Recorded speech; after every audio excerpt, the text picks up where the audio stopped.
There we go. Cool. So hunting. This is society. This is you.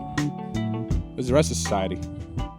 And so the hard truth is, no one really knows you, right? No one really knows your company.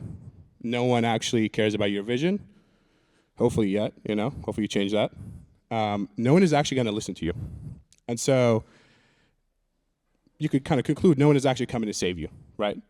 You're on this kind of solo-ish journey, or maybe you have a co-founder or whatever. It's a very lonely journey. People just don't know about you, right? Because you're starting something new. And so one thing that a lot of founders do that's not ideal for success is they tend to become passive.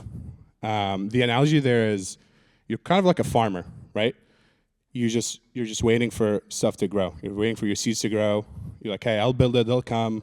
I'll find the co-founder, I'll find the investors, I'll find the customers. Unfortunately, you actually don't have, for a lot of you don't actually have that much leverage, and so that's not gonna happen. You actually need to go and hunt people. And so today I want to talk about hunting kind of the first hires, co-founders, founding members, hunting the first 10 or so customers, hunting the kind of initial investors as well. I think Uber is going to cover that last bit next week or the week after, or someone else. And so I won't dive too much into it. A lot of you are going to hire, whether it's now, whether it's later, you're just going to have to do that.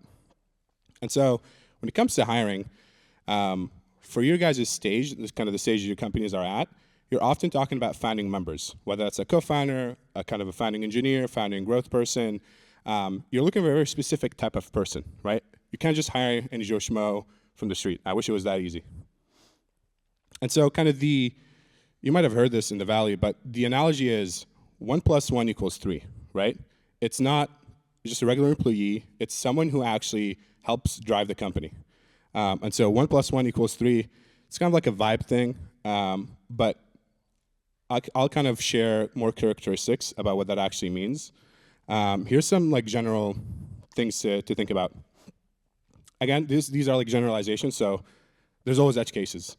But often people will think just because someone worked at let's say Google, Meta, whatever, who was like a regular 9 to 5, oh, they're super smart, they work on the data center scene, whatever, they're gonna be a good fit for a startup. That's actually very rarely true. Mostly because people from those backgrounds have a very different type of work they're used to, very different type of risk profile. These are people that need a PRD to know what to do. Basically, you tell them what to do, they go do it. They're good at execution, very terrible at figuring things out when there's a lot of uncertainty. People that think about scale versus speed. I know some founders also kind of fall into this bucket sometimes.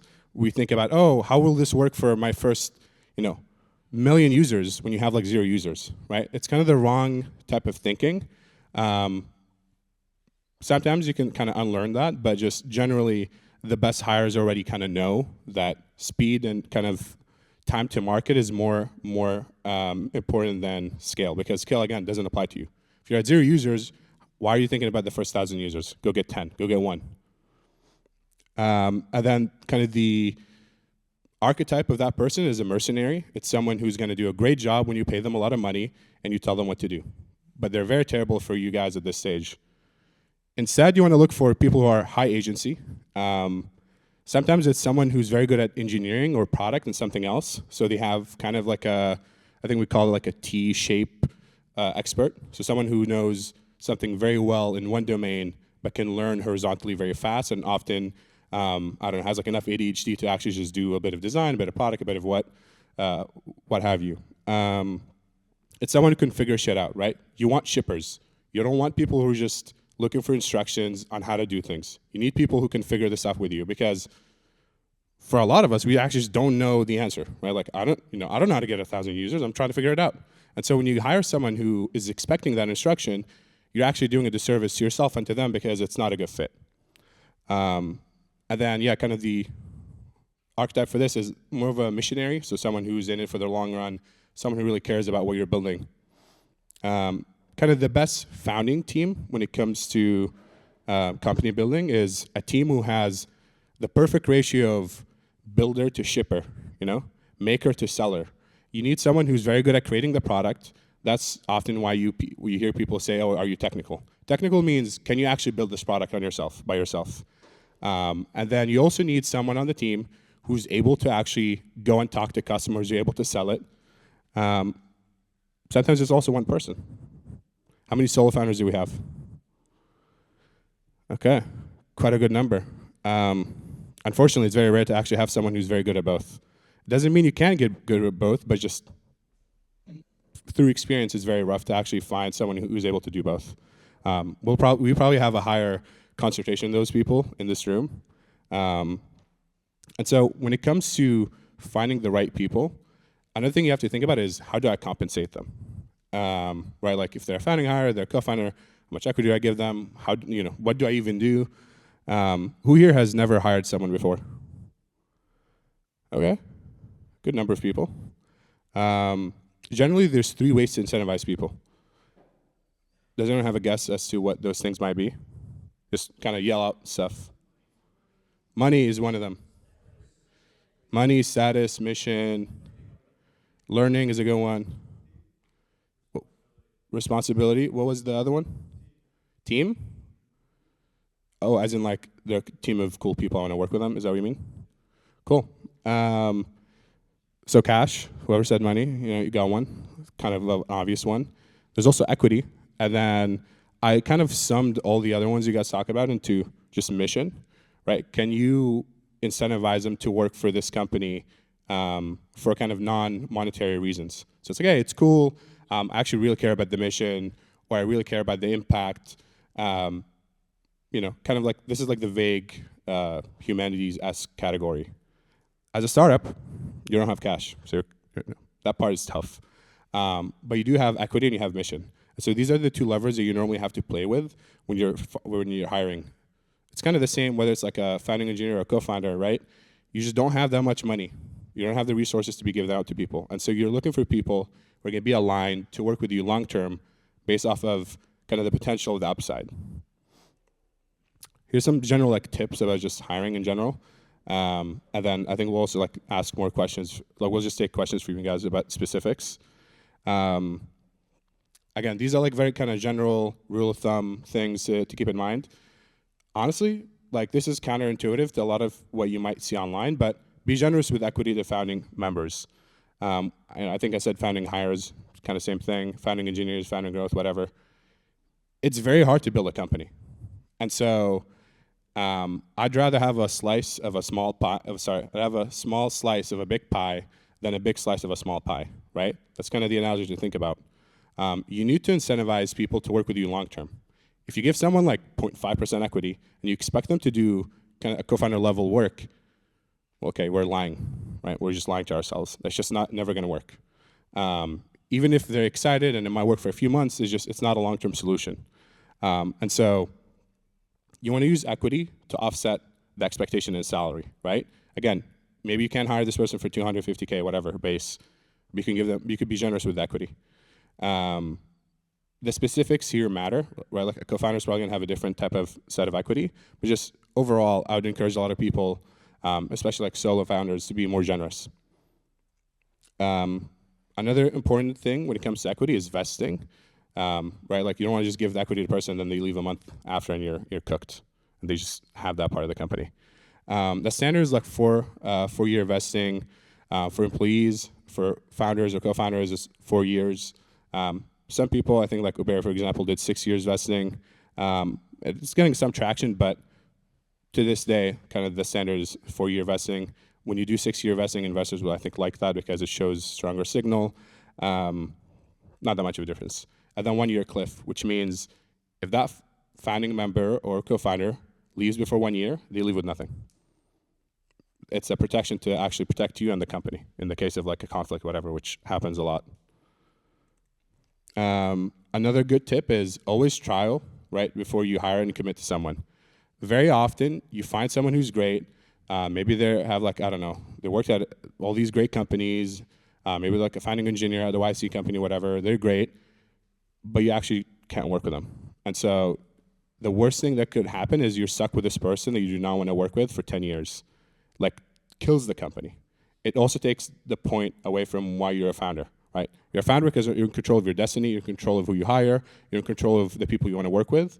If you hire the wrong people, it just becomes very tough. And so a good rule of thumb is always just trial. Whether it's co-founders, founding hires, almost every single startup I know in the past like 12 months, they'll all trial.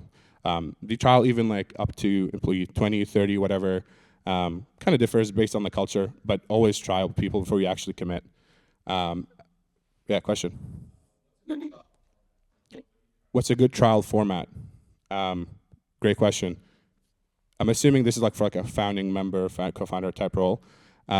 Ideally, you actually just give them as much scope as you can because you want to replicate the same environment as if they were just working. And so that kind of brings me to what I was going to say next, which is, I didn't put it on here, but if you're able to, compensate the person, right? Even though it's a trial, compensate them somehow because you don't want them to just do work for free. And then also, a good number of the trials you're going to do are actually not going to convert to hires, right? You realize, great person, very smart, very capable, it's just very hard to work with. Very common one. Question? If they are working somewhere, so what should be the expectation from our side? If there's a trial and they're working somewhere, what is the expectation? You mean like they're working at like a different company? Yeah, specifics, like what, is this like a founding engineer, co-founder, what? Founding engineer? The expectation is you're able to basically test their competence. And okay, maybe it's like on a part-time basis, but it's for a longer period of time. But again, the goal for a trial is to actually see, can they actually deliver on this project? Can they work with these requirements? Can I actually work with them in a team? All these things you can only know when you're actually working with people. Solo founders, I know we have a bunch of you. Another reality check. To go far, you actually need to build a team. I know, I'm solo, whatever, you still need a team. If you're serious about building a company, you need a team. There's a lot of work to be done. Solo founders constantly feel this urge of, if only I could clone myself, right? I have to do go-to-market, I have to do product, I have to do fundraising, I have to do hiring. I'm one person, man. And so it's very natural because there's just so much work to be done. And so if you're serious about building a company, you will need to build a team, whether that's co-founders, founding hires, etc. Also, good thing you have most of the equity. So being a sole founder, has positives as well. It's not all negative. I think people, especially like investors, whatever, they'll be like, oh, he's a solo founder, it's tough, which is true. But there's also, as a solo founder, you have more advantages that that people with co-founders don't have. And so you actually have a lot more equity, right? You have all the equity, like 90% of the equity normally. And so you can actually outcompete people when you're trying to hire specific talent. Why? Because, I don't know, let's say I have 4 co-founders, I can only give this guy 2%. Cool, I have this offer that's for like 10%. I'm gonna go with the 10%. And so there's actually a lot of different benefits that you get from being a solo founder. This is one of them. It's all about perspective. And so, again, as a solo founder, whether it's now or later, you're gonna be blockers, you're gonna have to hire a team. Cool, where do I hire? I have a bunch of stuff after, but I wanna hear from you guys. Like, just throw out ideas. Where can I hire these founding engineers or founding hires or co-founders? Artifact. What's up? An artifact. An artifact. Yeah, great question. Sorry, great answer. Hackathon. Hackathons. That's a good one. Your ex-colleagues. Hi. Well, what do you say? I can help you. Okay. Victoria can help you. Universities. Hacker News. Hacker News is not bad, yeah. Network. And network, okay. I think we got a lot of them. I'll say what doesn't work. It's just from my experience, my founder friends, of founders we've helped here. Very rarely do job listings work. To give you an idea, the last time I did a job listing, I had to go through 1,000+ applications. Out of that came around 7 or 8 actual interviewable candidates. Out of that came out 3 offers. Terrible numbers. Also, the hire wasn't even that good. Paid ads, doesn't work. What are we doing? Don't you're already you're gonna pay to get this person. You're already also paying for ads. It just doesn't make sense. just randomly posting about it, very rarely will it works because again, you don't have the leverage, you don't have the advantage of people knowing you or being like an established company, right? Like if Sam Altman tweets, yo, we're hiring, DM me, people are gonna DM him. When it's like a new account, you'd say that no one's gonna DM you. And so hopefully, again, these will change as your company grows. This one is a little controversial, hiring random friends. I don't know, I need engineers. This guy's an engineer, I've known him, let's hire him, let's see how it works. Always trial, remember. And then 2, just because they're a good friend doesn't mean they're actually a good co-founder or a good founding hire. If anything, it actually makes it more awkward when you have to let them go, or when you have to have that conversation of, yo, this is not working out, or hey, I want to work on different things. And so it's not always, it's actually, on average, I've seen it kind of hurt people rather than work for them. Recruiters is also another terrible one. Don't outsource this. This is your responsibility. You're paying people to actually go and do this for you. This, again, not effective. What is effective? Some of this might be alpha, so I don't know. Hopefully it's alpha for you guys.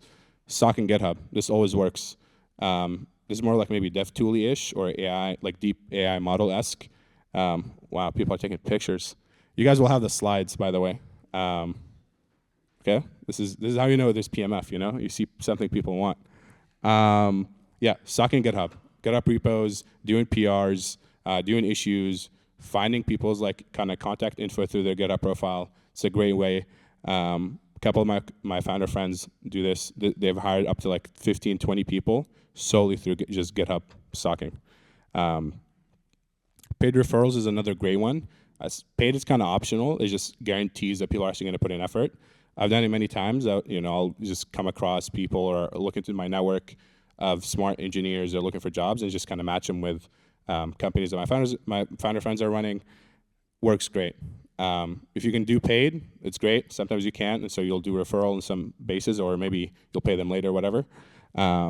Research papers is another great one. So looking up the authors, going to the conferences, actually talking to them, or again, author, you look up their GitHub and look up their LinkedIn, whatever.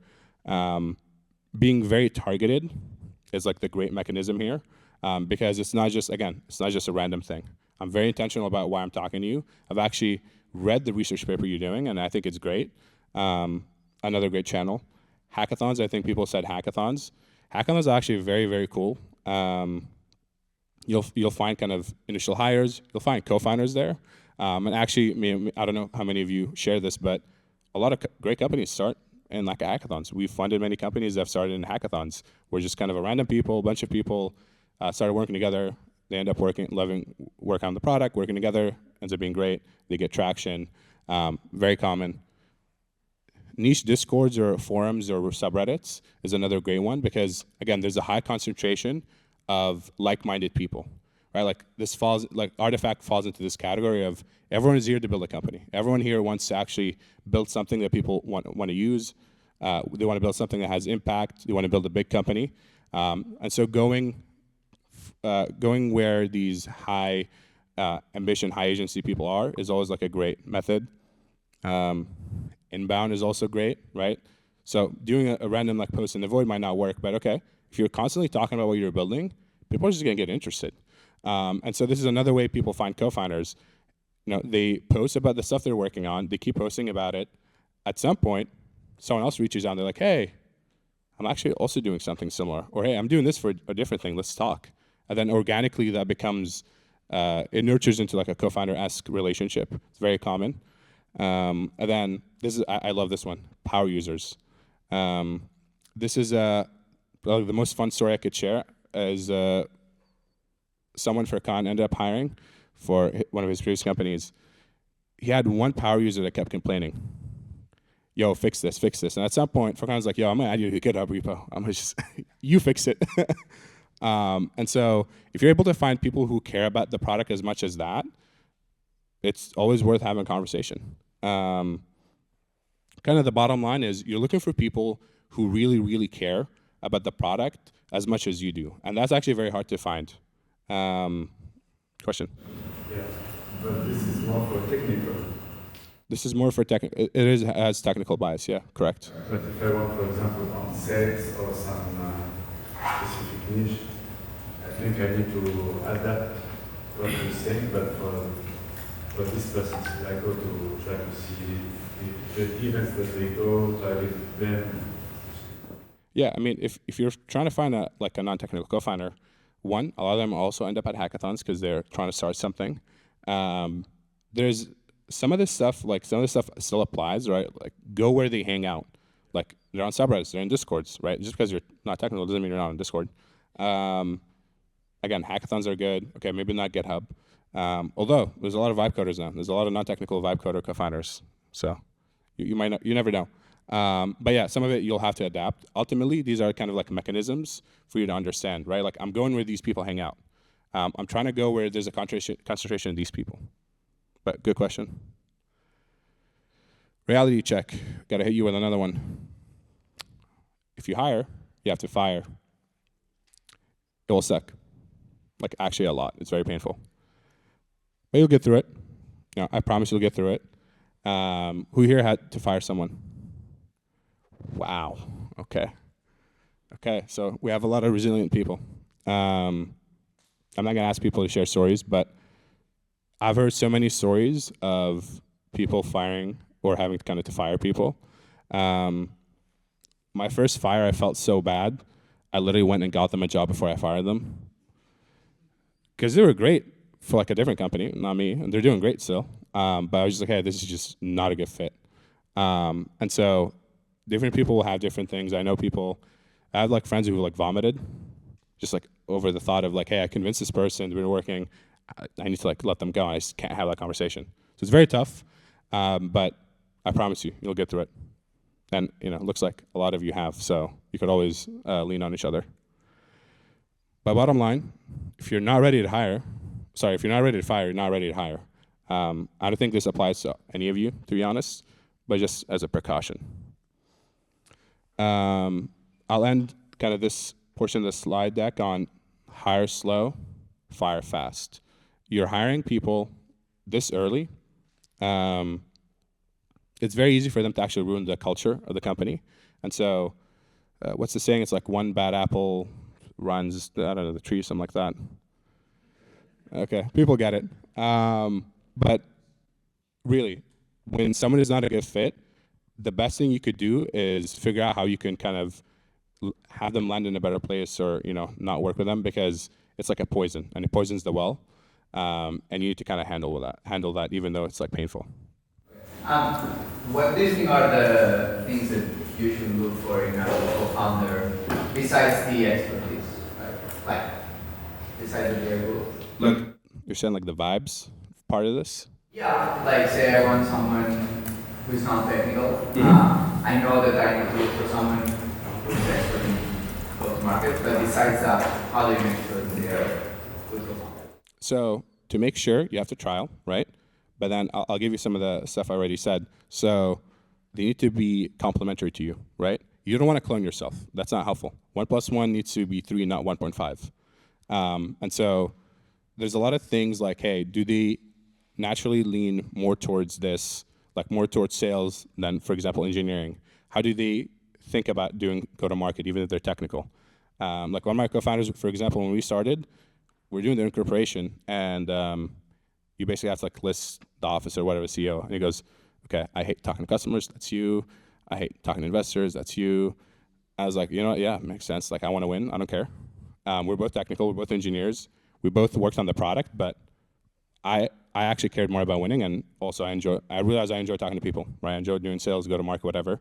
And so sometimes you only find out by trialing, but also you're looking for complementary things. And then finally, like, it's kind of like a gut instinct. Trust your gut. If you work with this person, you're like, dude, I do not like this person. I think they're an asshole or whatever. Trust that gut, because you're gonna be stuck to that person for 10 to 15 years. You know, they say it's like a marriage, right? Like the stat is like, I think most marriages, it's brutal, but like 50% of marriages end up in divorce. The average marriage rate is like 9 years. Average exit is like 15 years. So you're literally seeing them for longer than your spouse. So you better like at least enjoy being in their company and working with them. How long do you tend to do a trial? Like, is it like a 1 month thing? Is it like almost like an internship and then become contract? Yeah. How long should the trial be? Good question. Kind of depends. Some people will do it project-based, so hey, we need to deliver on this. Some people like to do it kind of a mix of that and time-based. Kind of depends, again, on your needs. Plus, if it's a co-founder / a founding hire, I would say standard is 2 to 4 weeks. Again, that should be enough for you to understand. Do I work with them? Do they deliver? I would say probably go for like 4 weeks, 3 to 4 weeks, something like that, just as a rule of thumb. But then again, could always extend it. The most important part is here, can you just lay down the expectations and then make sure you're communicating timeline, expectations, goals, milestones, etc. What do you look for in a person and during the trial period to kind of suss out whether they're going to be a good long-term hire or whether they're just working really hard initially to try and get the job? How do you suss out if someone is just working super hard early and then they're not going to work on it? The short answer is you don't. You might have to fire them, right? And then 2, people lie. So some people will kind of put on a facade. But then 3, also things change. Person joins, they think this is awesome. They're in it for 6 months. And then they're like, hey, I actually don't enjoy working on this. And so often, like, people will actually self-filter out. They'll just come to you like, hey, I'm actually not having fun. I want to change that. And so a lot of it is you just don't know. And then the other part is, it's very hard to actually force yourself to do something if you don't initially think you like it. Because think about it, right? You're not paying them that much money. They're not going to get that much money when you hire them. It's equity based. If you logically think about it, it's a very dumb thing to lie about enjoying doing a startup. You're signing up for a lot of pain, maybe some reward in 10 years. If you don't like it, I might not be the smartest person, When do you think we start need to hire? When do you need to hire? Good question. Depends on the state, and often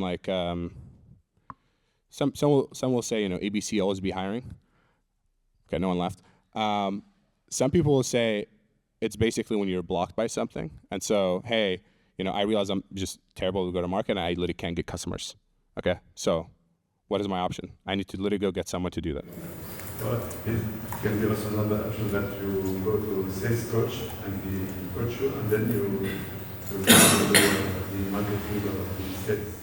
Yeah, you as a solo founder, you can get better at things. Yeah, like paying someone to teach you whatever could be an interesting thing to try. But ultimately, if you're at this for 2-3 months, you're like, yo, I made 0 progress. Clearly something I just don't understand. You either go learn somewhere else, right? Get a job, whatever, or you go and augment your weaknesses. And then again, like my previous co-founder, he was great at doing sales too, just hated doing it. He would rather just be in a cave just coding. He doesn't want to deal with anything else. So some people actually just don't want to do it. Cool, we'll keep going. Who here doesn't have a customer? Okay. So some honest people, and the rest of you are liars. I'm kidding. But hunting is also about finding the right customers. I said 10 is kind of arbitrary. I just liked how the number looked on the slide. But really, you really have to do whatever it takes. I think that's the theme that's the takeaway I want you to take from this, is it's very hard. You literally have to do whatever it takes to get these initial 10 customers. I don't want you to think about scale. Actually, I don't even think too much, I want you to just do. So what should I do? Before I actually reveal it, since a lot of you apparently have customers and you're crushing it, how about you just yell out things you did to get customers? Like, how did you get in touch? Where did you find them? Post online, cold call. Post online, cold calling. Go viral. Go viral. Collaboration. Outreach campaigns, so like ads. No, LinkedIn outreach. You guys say something? Connections, so like network. Artifact, I love that. Conferences. Found people on GitHub. People on GitHub, okay, not bad. PR. We set PRs? PR. News. Oh, yeah. I just so rarely hear PR in startups. PR, send them cookies, okay. I mean, I think all these ideas are great. So a bunch of stuff. Again, the theme is you literally have to do whatever it takes. You have to be very aggressive on getting 10 customers. And so whether it's, hey, I need to cold email, whether it's I need to cold DM, whether it's, hey, I actually need to cold call them, like actually pick up the phone. I know people don't do that anymore. Depends on the business. Whether it's literally show up, give them cookies, show up in person, try to convince them, try to talk to them. Whether it's people in the batch, people in the community, right, portfolio, whatever. Personal network, going viral, content, constantly kind of posting. Again, the theme is you have many, many different ways to get customers. You have to literally do whatever it takes. It's not, finding the first 10 or the first 1 or 2 customers is actually very tough. And so you have to be very aggressive and you have to just try a lot of things. My kind of opinion, this is like case specific, but always pick like 2 channels. Like just focus on 1 or 2 channels where you can concentrate your efforts, right? You could do all these at the same time, but it's not gonna yield the best results. Just try a bunch of different strategies, right? Maybe you're good at email, but you're terrible at DMing, or vice versa. And so, again, just pick 1 or 2 channels and just focus on them. Kind of the goal is for you to go where your customers are. Wow, I predicted my own slide, and that's cool. And you literally have to do whatever it takes to have convos, foot in the door. Back in the day, vacuum salesmen, this is where foot in the door comes from. They would knock on people's doors, be like, hey, I'm trying to sell you a vacuum, a vacuum cleaner. People would want to just shut the door because, I don't know, like, why are you trying to sell me? I don't even know who you are. And then they would just put their foot so that the door is like slightly open. And they probably have like 30 seconds or so to pitch their product, pitch themselves, so that the person doesn't fully just call the police or shut the door or kick them, whatever, because they're on their property. It's the same strategy still applies actually. Right now it just looks different. It's like a good hook on a video, a good hook on a subject line, a good email, a good DM. You literally have to get creative with how you get these first 10 or so customers. It's not going to be perfect. You're not going to have all the information. You're not going to have all the resources. You literally have to just do whatever it takes. And so aggression, I think, is the theme here. So let's do it live. Who's struggling with customers? Okay. So what happened? We all had customers, and now we're all struggling with customers. What's going on? You could always have more. Okay, I like that. Did you raise your hand, Hannah? We're struggling because we're in healthcare, so they say yes, and then getting to actually put the product in their facilities needs like approval process. So pushing through. And so you're saying you're able to find them, but then the conversion is like where the issues are. Yeah. How are you finding these customers? Cold walking in. Cold walking in. I think it's called walking in. Cool. There's more specifics. Conversion is like a different conversation, but again, like you're having the conversations, you're literally showing up in person. It seems to be effective, right? You're having these conversations. It's just there's a lagging period. There's some specifics you have to figure out. I think there's a few more slides I'll touch on, like pricing and stuff like that. That probably is important. Behind Hannah, I think you had your hand. Also, what is your name? I should know your name. Matthias. Matthias. Okay. So, well, also like trying to find them, I've also like called DM people, probably not enough, but yeah, and then I did some viral content, they wrote nothing, but then they churn throughout the onboarding, so it's difficult for them to like arrive and test the app and see the value. So you're cold DMing people, but then they're visiting your website and they're just churning, they're going away. Is that what you're saying? Yeah. Okay. And then how do you know it's those people that are visiting your website?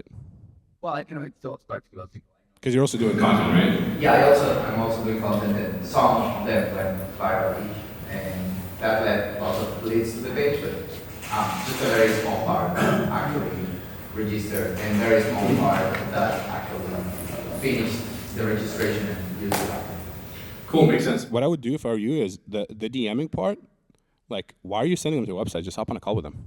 Or like, just do more convincing. Yeah, I guess I find it annoying when I receive a call, so I don't want to call them. As in like, have a link where they can schedule a call, not like... I tried that as well, but people don't want to schedule calls. Okay, and are people even reading the DMs? Are they? Are they reading the DMs to begin with? Some of them, yes. How do you know? some of them answer, I would say like 10% on LinkedIn answer after like 3 tries. And then they're still not clicking on that link No. to book a call with you.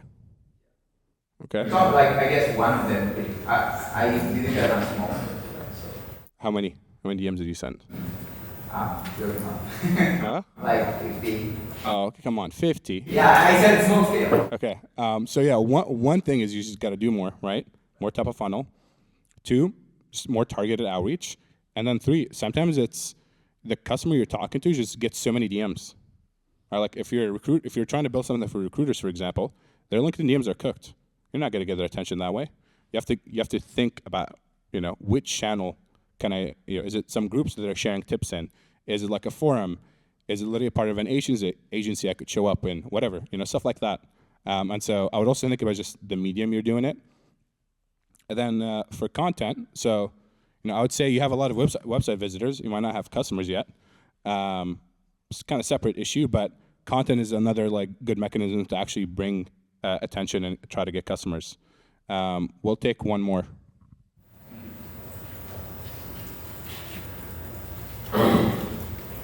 I'm having a lot of conversations, but they won't convert specifically. So most of the conversations that we have around like give us a product, let us try it out, and this is pretty good on paper, but I will pay for it only when I use it. We don't have the infrastructure yet to provide them in that trial period. Right? So they're saying I will pay once I try it, but I can't try it yet. Okay. It sounds like a product issue, not like a go-to-market issue. Like why can't they try the product? Don't have enough credits.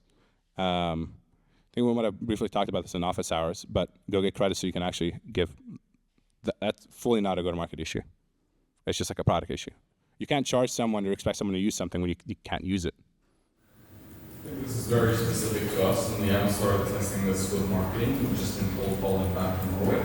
But I think our sign-up process is too long for us to have an ads funnel where people register themselves. So far, we've always been having demos, but it doesn't make sense. It doesn't. We want to scale now, and I don't think it's a UX question. It's very specific. I'll say about onboarding, very rarely is it like I just need to tweak one optimization. Like it's not I changed the color, I changed the steps, whatever. You either have to do something drastic, and or most often the answer is actually you have a leaky bucket. You just need to go get more users. You just need to get more people so that more, some people are going to churn, that's okay, but you're going to get enough flow, and then you'll kind of fix the onboarding as you go. But very rarely is it I change this one thing or this other thing and it works. If people are able to onboard, clearly that's not the issue. And then last one. So some of the companies that we talk to are like a little bit, maybe they'll have adopted in like a few months, something like that, like just a little bit too early. So I'm kind of wondering, how do you like keep them engaged throughout, like this might be 3-4 months and kind of actually like fully. So I go to customer, I'm like, hey, use it. Customer's like, come back in 3 months. That's a nice way to say no. If you genuinely think they're actually interested, there's a few things you could do. You could put them on a newsletter, and then you do a drip campaign. So like every week, like, hey, like you're interested in, I don't know, like this sector. I'm going to give you information about this sector. I'm going to create content for you that keeps you engaged, or I'm going to share my progress. I'm going to do something else. And so there's other ways to actually keep, stay engaged with them. Maybe it's like, hey, we hop on a call. And so there's other ways you could do it, but I would just be very cautious because often that just says it's like a no. Like they're just being nice and they're telling you no. We'll move on. Pricing. Should I pay? Should it be free? Whatever. I think this is more like B2B, what I'm about to say, but I think generally it still should apply to most products. If you're offering a service or product, you should charge for it. Why? Because you're providing value. And so you're literally giving them something that they're able to use to either make money, save money, whatever. They're deriving value out of it. You should be able to extract some value out of that, right?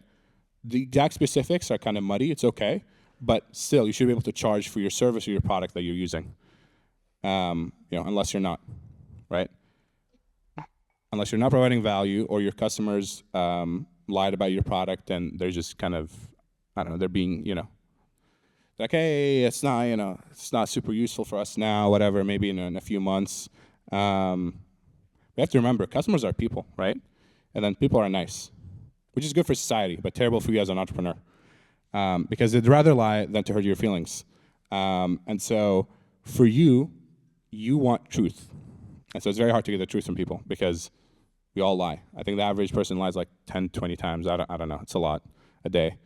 And so you have to kind of pick through the noise to understand what is the customer actually saying. And so everyone's nice until you ask them to get their wallet out, right? That's often when you can polarize people to kind of nudge them into telling you whether they actually would pay for this or not. And if the answer is no, or if only it had this and this, it's very likely you don't have something that they're interested in. And it could be that, hey, I just need to add these other things and now it's useful for them, but fundamentally it just means currently I don't have anything that provides value for this person or this customer. Overall, we'll take the questions in a bit. Just hold that thought for me. Overall, just keep it simple. Don't add friction. Early on, we're trying to get the first few customers. Any friction you add is actually very likely to kill the deal, right? If you're haggling over like $10, screw the $10, get the customer. Because whatever the trade-off is, like the delta in price or the profit you'd have, ideally, these initial customers providing you that delta in knowledge, right? Like I'm learning more. And so maybe I'm not making 10 extra bucks on this, but I've learned so much more than what $10 would do for me. Again, friction kills deals, close things quickly. The first few deals are not gonna be perfect for you, right? Like they might not be to favorable terms, whatever.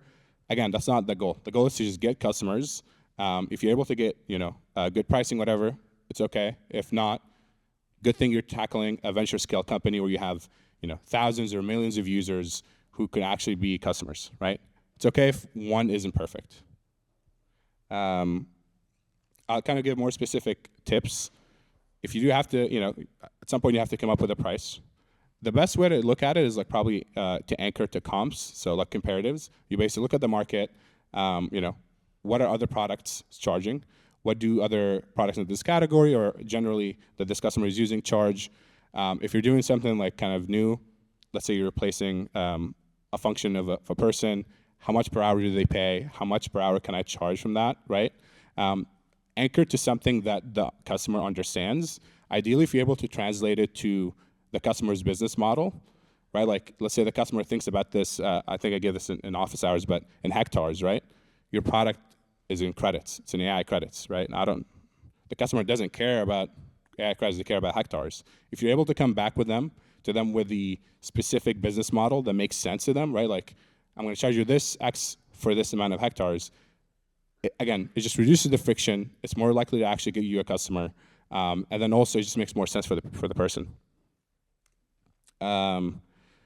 There's whole like classes on how to find the perfect price for a product. Again, that doesn't apply to most of you. That's not the biggest issue you're facing. Most of you are facing the issue of I need to actually talk to more people to get more customers. What I like to do is I always like to double it, right? So I have a comp and I just keep doubling it. At some point, someone's gonna be like, "Yo, you gotta stop, man. You're trying to rip me off."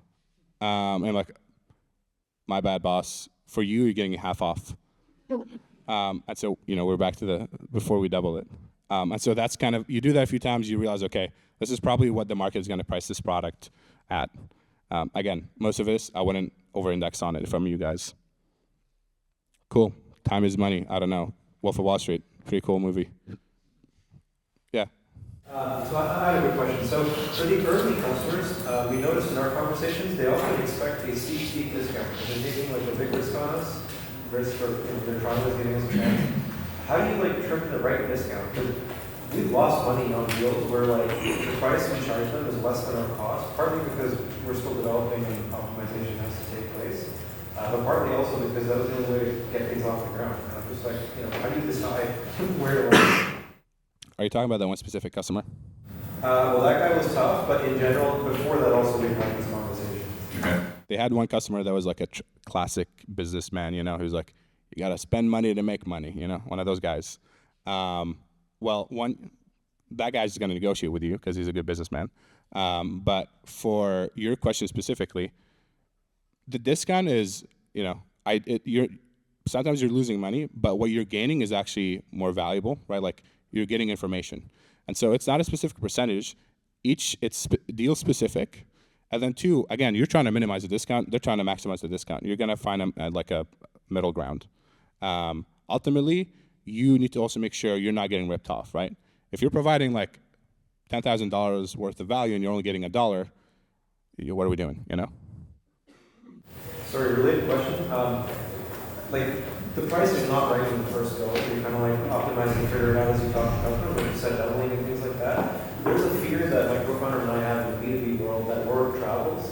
So is that a legit fear that like the first customer that got a steep discount, at some point the fourth customer that we're charging 3 times as much now and we think that's the right price, we'll hear about this and then there's a whole problem of trust. Okay, so let's assume the first customer somehow has so much free time, they're going to go look through your customers and they're going to find the first customer and go talk to them. So assume that's going to happen. It's probably not going to happen. Okay, cool. They were the first customer. They worked on us. They helped us improve the product. So they got like a lifetime discount. You're the 5th person to use this. Like, take it or leave it. Right? Sometimes you have to negotiate it back. I don't. If that happens, by the way, it's probably a good problem. You probably have enough customers that people are talking to each other. So I think I wouldn't think about it. Yeah, so sometimes when I demo my product to people, they ask like, oh, can I buy it now? But this is like the pre-ordering phase. But we could technically ship them something that works now, but it doesn't have like the packaging, the box, the entire experience, which will come like 2 months later. So how do we balance this like pre-order versus finish? Because usually they don't want to buy when you think it's a Yeah, I get it. So someone comes to you like, hey, I want to buy this now, and you're like, it's a tough one. I don't know, maybe sell it. The point you're talking about, which is, hey, I'm in beta. I would communicate that with the person. I'm like, hey, this is in beta right now. Right? Like, this is where we're going to be. Right now, we're actually testing a bunch of different things before we get there. Like, here's the expectation. If you're still willing to pay, here's the terminal. Again, this is all about communicating with your customers. You need to be transparent about what they're expecting. When it comes to money exchanging people's hands, this is where things get emotional. You need to be very, very clear so that there's no confusion about, like, who are you? What are you selling me? I think ultimately, if like people come up to you and like, hey, this is great, like I want it, they probably don't actually care too much about all the things around it. Like, sure, the unboxing experience is going to be great if, in 2 months, whatever. But if you have interest now, just give the people what they want. Because it's very rare to actually have someone come up and be like, yo, I want this now on a pay. That's very rare to have. Most people are struggling to find people who want to hop on a call with them, Cool. We'll keep going. Well, actually, yeah, because I think you raised your hand before. So you mentioned not having friction with the customer, but I've also heard that like you make them pay, you may be more committed to try to talk. You want to get their own. What do you think? They're not like colluding what you said. So friction means, like, in that slide it meant I'm adding more like details on. Okay, we're gonna do a lifetime thing. We're gonna do an integration fee. We're gonna do this. We're gonna do this. Friction in the actual like details is what kills the deal. They're actually mutually exclusive. Like, it doesn't actually affect whether they're going to pay or not. I'm not saying give for free. Sure, yeah, of course, it's going to be easier to just give something for free, but I'm not saying that. It's a good question. What I'm saying is,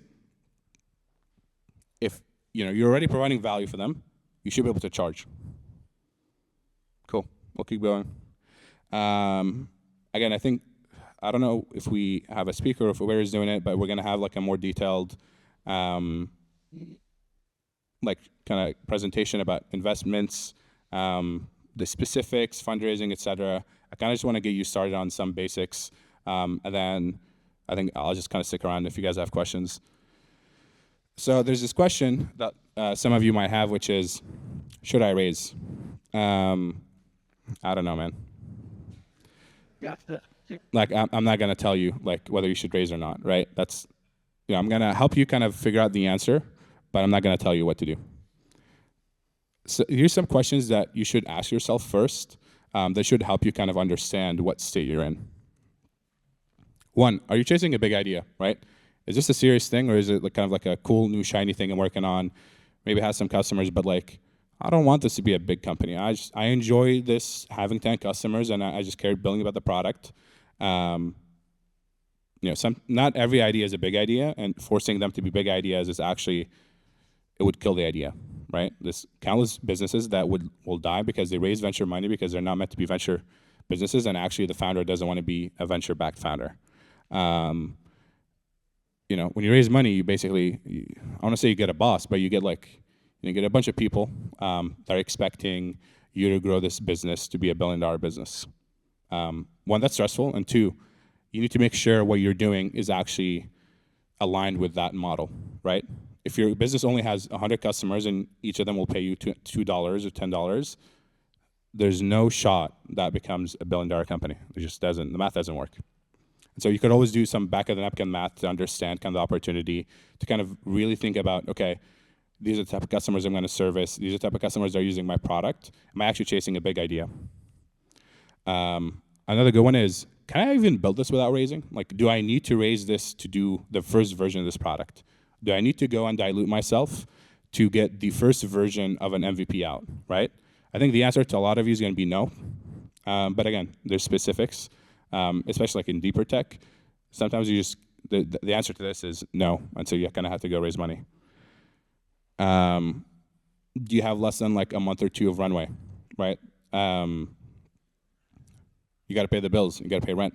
And so runway is like a real thing, and especially if you're bootstrapped, it's something you're probably always thinking about.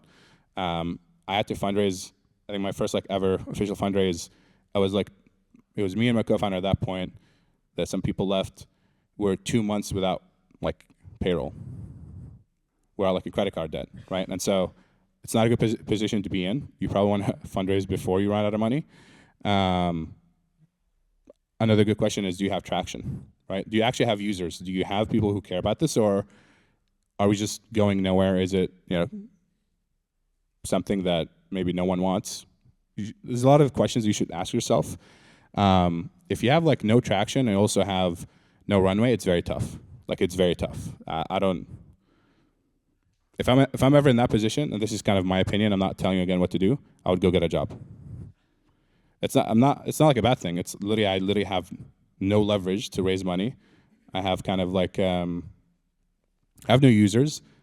I'm not going to be homeless. I'm just going to work for a little bit and then restart and try it again. Again, that's just like personal. I don't know if you could see this, but very quickly, we'll answer questions. Two types of investors. There's angels, there's VCs. Angels are often people who are high net worth individuals. A good kind of moniker for that is exited founders in your specific industry, right? These are people who maybe have done companies in your industry or adjacent stuff. They're often very good to kick off momentum when you're fundraising, whether that's I need a few $100K, whether it's I need $50K to kind of keep going. Angels are just like a very good type of investor to get on board initially because they're just easier to close. The downside is they often write smaller checks, right? So few hundred, whatever, a few 100,000 is very rare. Normally it's a few thousand, maybe 10K. When I used to angel invest, I would write anywhere between like 5 to 25K.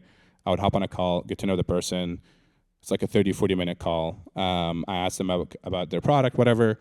And then I'm like, yo, I have no clue where this is gonna go, but I like you. This is fun for me too. Like, I think what you're working on is awesome. Here's 10K, like, I don't know, let me know the details. And then again, like, I don't normally ask about traction, or I didn't normally ask about traction back then, because again, I'm just investing in the person. I know this money is gonna go to zero, but I don't care, it's fun. And so a lot of angels in tech kind of fall under that bucket. They're always like a very good type of investor to have on your cap table. Then there's VCs. So VCs are normally, they're venture capitalists, they're institutional investors, people who work part of a firm often. They have higher expectations, right? They often need a team, they need traction, there's a narrative, there's a story, there's actual de-risking that you've done in the business to go and kind of earn that money. Often they're not just one meeting, very rare. It takes multiple meetings, it could take up to multiple weeks. But they write bigger checks, right? It could be anywhere between 100K, 200K, a few million. When you're fundraising, you should do your due diligence. You should, figure out what their check size is. Do they even invest in this industry? Sometimes you'll be talking to like a VC who only writes like $1 million checks minimum. If you're not at that state, they're not going to write a check in you, right? But hey, if you're going to them and you're asking them for like 500K and they only write $1 million minimum checks, like what are we doing? It's just they're not going to invest in you, maybe because you don't have the traction, you don't have the right kind of narrative yet, you haven't de-risked the business yet. Yeah, you're talking to them, and so it's not. You just do your homework basically. That's the LDR. Do your homework. Figure out who the investors you're talking to are. Cool. How do I find investors? Actually, before I kind of share my thoughts, the people that raised, like, just kind of throw out how you found your angels or VCs if you raise some money. Network. Cold DM. Good. What? Oh, warm intros. I'm in front of, what do you mean? Oh, yeah, okay, I guess you could, yeah, I'm an investor. What's up? Customers, okay. The gym, nice. Conferences. Yeah, TLDR there's many different ways to find them. But you still gotta hunt them. They're not gonna come to you. Very rarely will they actually just come to you. You might get lucky, there might be a customer, whatever. They might see what you post, but you actively gotta hunt for them. This is like the hierarchy of motion. I don't know, I have a better name for it. But inbound, right, like an investor reaching out to you is the best position to be in. They already made the decision that you wanna invest. It's like you don't have to do much convincing. They just need to figure out the details. Second best is probably warm intros, like some people mentioned, especially for angels. Like most of the investments I've done then is just intro through a friend who works at a firm or a founder friend, whatever. They forward whatever blurb the founder has. I look at it, hop on a call, bam. Same with VCs as well. And then I guess sometimes you just have to do outbound, right? Like you make a list of 100 or so angel investors. Maybe you're in the dev tool industry, and so there's a lot of like exited dev tool founders who angel invest. You make a list of them. You literally have to just kind of cold email, cold DM, whatever. It's not ideal, but sometimes you have to do it because, again, you're hunting. Yeah, the way you normally do it is you just get 100 plus people on a CRM, on a list, right? Bit of a boring admin tangent, but literally just you need to get a Google Sheets or a Word doc or whatever, Excel, and literally just list all the people that you know that you want to reach out to, just so you could track progress. And then, yeah, it does take like 100 probably plus people. You're going to get a lot of no's. It's just how it is. And then, yeah, you got to just start reaching out for them. You actually have to go and hunt them. You also have to do the impossible. Each email or DM has to be super personal, right? You have to do high volume, and it needs to be not spammy. Spam will just get you ignored. Another thing to consider is everyone's busy, right? Like, especially if they're an investor, they're just busy. Like, if I show you my inbox, you might have a heart attack. I do every single morning. I skipped that one. You literally have to follow up, right? Sometimes you have to bump them once, twice, 3 times. It's not personal, it's just people get busy, and again, depending on the person, their inbox just gets filled, and so you just have to follow up multiple times. Ideally, each time you follow up, you're actually sharing progress, and so the person sees motion, right? Like, this person is doing things. And so if anything, it makes you more likely to actually go and want to have a conversation or a call with this person. Yeah, content. Content is important. I think someone said from going viral, it can help you go viral. It should not be kind of the focus. You should not just do content because you want to go viral or to fundraise, but it is one of the things you could do. So that's why we always encourage people to launch, right? It's a moment for you to get customers, but also it might get you some, I would say like angel interest or some VC interest, whatever. Ultimately, your focus should be go to market, right? Like, I think Aiden did a great talk on this, so definitely, I think it's recorded, so definitely go watch it. And he also has office hours, so I don't want to repeat a lot of stuff he said. And then there's also luck. So this is understated, especially if I think if you spend a lot of time on Twitter, you might get diluted a little bit, so I'm going to give you a reality check. life is unfair. I wish it wasn't true, but it is. And so fundraising is also unfair. I just asked Grok to find me like tweets of people announcing big seed rounds. I'm sure there's countless more examples. People raise millions of dollars, maybe because they have a great team or whatever crazy advantages they have. This is not going to apply to most of you, right? Fundraising is very hard. You're actually going to have to go and run a process. Maybe you get lucky, that's great. But most of you, like most fundraising, not even just related to you guys, but most fundraising does not look like this, right? Like a lot of fundraising, people can't even like close half of the round, but they do and they try it again, whatever. Don't get diluted by whatever you see on Twitter. This is not reality. This is just like the extreme use cases, the extreme cases of fundraising. Yeah, I guess I said that. Yeah, you'll have to go raise. It'll be a full-time job. It'll be painful because you're going to have to get a bunch of no's. Ideally, again, you have a lot of options, right? You have 100+ people. And so getting a bunch of no's is painful, but you're like, okay, there's other people that are interested. Also going to take up your time. You can't just half-ass this. If you're talking to 2 or 3 investors per week, you could do that for like a whole year and not raise anything. It will need to be a process that you run within 3 or 4 weeks, maybe a month and a half, whatever. But you're basically crunching to find as many connections, as many warm intros, as many introductions as you can to these investors, and just have an auction process. I think maybe we'll probably talk about it. But basically run that fundraising process in a very fast and small amount of time. Remember, yeah, you should know this. It's a distraction. Every moment you're spending on fundraising, even though it's going to be a full-time job for you, you're actually not making progress on your company. Your leverage as a founder comes from 1, the progress you made on your company, right? The traction, the customers, the hard part, and 2, whatever type of FOMO you can generate from fundraising. And so whenever you're fundraising, you're actually not making much progress on your company. It's taking resources away from that. And so it's a distraction. You should remember that. I like to say it's a necessary evil. You have to kind of go raise money so you can get back to building and focus on what you're actually trying to do. Cool. I think I'm going to go through a bunch of these very quick. Some bonus stuff, just terminology. Also, you'll have the deck so you can go through it, look more into it. Cap table. You might have heard of this. Some of you might know what a cap table is. Some of you might have heard of it on Twitter and be like, okay, I don't know what it is. Here's what it looked like. It's short for a capitalization table. Basically, all the shareholders in your company. I asked ChatGPT to generate like a random pre-seed one. It's not super accurate because it converts the safe investors. Normally that happens later. But generally this is what it looks like. Then you could also simulate it. I simulated it until Series B. You'll see there's more shares, which means you get diluted. You also get kind of more investors. You'll see something called an option pool. There's a lot of different things.